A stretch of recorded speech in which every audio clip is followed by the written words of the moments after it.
Hello lovely learners, my name is Lauren and welcome back to my channel. Today's video is going to be the beginning of a new series called the Life Skills series. This video in particular is going to be about how to sew on a button. This can be very useful because, as some of you may know, if you lose a button off of a shirt that you wanted or needed to wear and you don't know how to put it back on, it can cause kind of a damper on the whole situation. So let's get on to see how we do this. All right, lovely humans, let's talk about how we're going to do this. So the first thing I'm going to say is, obviously, I am not using a garment because I don't have anything that needs a button sewn on right now. But I am using an example that has all of its buttons to show you guys a couple things, but I'm going to sew my button onto this piece of fabric. You will need scissors to cut your thread. This is not one of those projects where you need specific fabric cutting scissors because it's just thread, so it will be fine. And also, you will of course need a needle. I am using a fairly small, by that I mean short, but kind of thick needle. There is a reason for that, but you can use whatever needle that you can find. Just use a hand sewing needle. But I will explain my choice.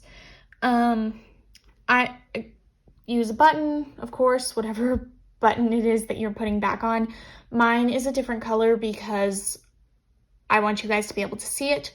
But I did choose one that has 4 holes because that's what I see most commonly in commercial garments.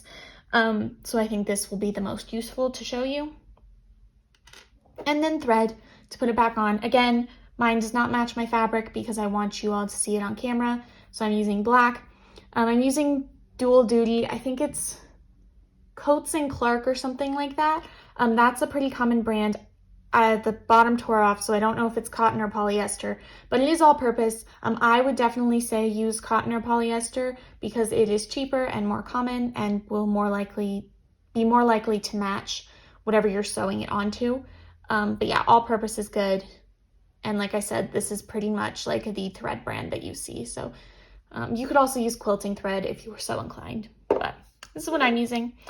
So our first step is going to be to get our needle threaded. So if you don't know, you don't want to use too much thread because it will tangle. So I'm using probably 18 inches right off the bat. I'm going to put that over there. Now I'm going to thread my needle. So first thing you'll notice, it's a little bit frayed at the end, so I'm going to cut a clean edge. And I'm going to try to thread it. Okay, y'all, I don't know how that happened. It almost never threads perfectly on the first time.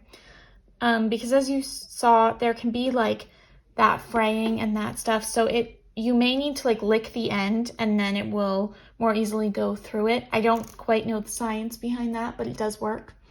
Okay, so now I'm gonna tie a knot. I'm gonna leave this doubled up. You can see I took it and just let it double back on itself. And now I'm gonna just take the end, tie a knot like that. And that one knot should be pretty good for almost everything you're doing this on. If it's like some kind of like nice or thin fabric, you might want 2 because one might slip through the thread count. But for this, 1 should do. So the other thing we should talk about is button placement. On this, if you really could not tell where it went, you could measure the distance between the existing buttons, or usually if you're like fixing this right after it's happened, there will either be threads left on the back or the front because of how the button pulls away from the fabric. So see, like I can see these threads, if this pulled off, those would probably still be there. Or there's kind of a dent there from all of the thread that is hanging out right there. So again, I'm making an arbitrary decision where to put my button because it doesn't really matter. So I'm just gonna, I'm just gonna say the center. So go up through the center and kind of pull until the knot is right up against it. I'm gonna trim These are known as tails. I'm just going to trim those down, not right up against the knot because we don't want it to come undone, but pretty close. And then I'm going to put my button on. Another thing to notice is if all of your buttons are going straight or if they're kind of wiggly, that doesn't really matter. Nobody's really going to notice if your button's a little bit like this because they just won't. It's one button on something. But I'm a little bit perfectionist, so I'm going to try to make mine pretty straight. So we're through the first hole. So now, again, something that I see with most commercial garments is an X pattern on the button. So we're going to go through the diagonal hole, and you're going to go through. I'm going to move the button for this part. Go through the hole and get it through. And then it doesn't really matter, but I like to go through the same hole just to keep it pretty clean and neat for the end part that I'm going to show you. So then we've pulled that tight. All right, so now you're going to go through the hole to the right. Okay, wait, I'm going to come up pretty close. So